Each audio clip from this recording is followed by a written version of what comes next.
question mark. First of all, I would like to show you the program of PHP so that you get an idea of how the PHP is done. Like first of all, you have to write this line is there for all, that is document type HTML, and HTML is hypertext markup language. There is a HTML tag, then there is a body tag, then there is a, in PHP, this is all the part of the PHP in which we write the question mark and PHP in small letters, and then we write echo. This part, if you write echo in capital also, so that doesn't matter because it is not case sensitive.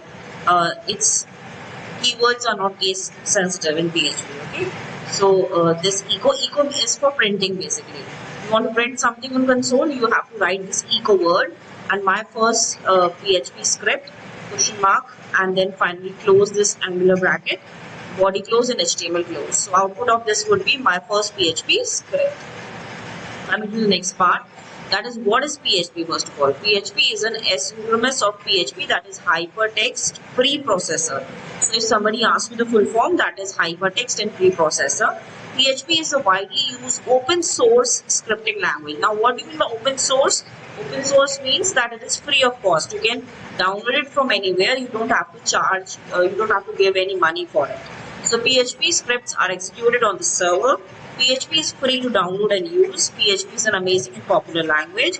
It is powerful enough to be at the core of the biggest blogging sites on the web, that is WordPress. So WordPress uses PHP, okay? So it is deep enough to run the largest social networks, that is Facebook. Facebook also uses PHP.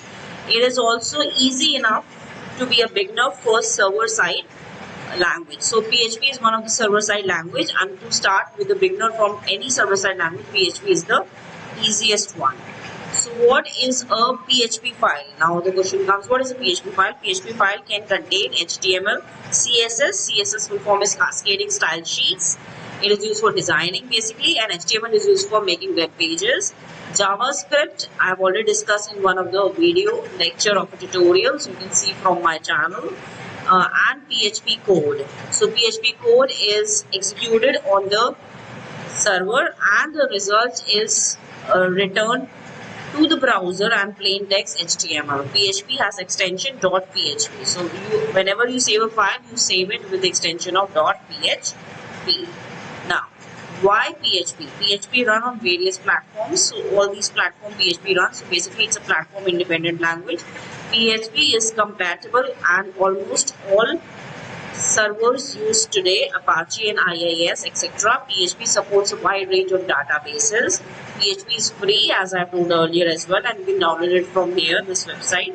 So PHP is easy to learn and runs efficiently on the server side. So I would also like to discuss one program now. So this is doc type HTML, HTML open, body open. This is a PHP code in which we start with a question mark PHP, and this sign is used for starting. Dollar sign is used for any variable declaration. So dollar, the syntax of variable declaring. Any variable name you write in this. PHP echo, I love. So this dollar sign txt. So PHP will come here, and then this close PHP code and body close and HTML close. So output of it will be I love PHP. Fine. Then it says that basic PHP syntax. I've already discussed in the program, but I want to show it as well. So PHP script can be placed anywhere in the document. PHP script starts with question mark PHP and ends with question mark less than sign. So this I have already showed you, right, in the code. So this is the syntax of PHP code. This sign and then question mark and this sign. The default file and the extension of it is .php. We have already told this also. A PHP file normally contains HTML tags and PHP scripting codes. Now, PHP case sensitivity. In PHP, keywords, if, else, while, echo, etc., classes, functions, and user-defined functions are not case sensitive. So this is very important. It is not case sensitive. All these things are not case sensitive. So next part would contain one of the program, and this I will be discussing in my second video, second part of it. So if you want to know more videos on education videos, you can go to my channel name as Surbi Surya on YouTube. Any problem you can put in the comment section. Anything else you want to ask, please feel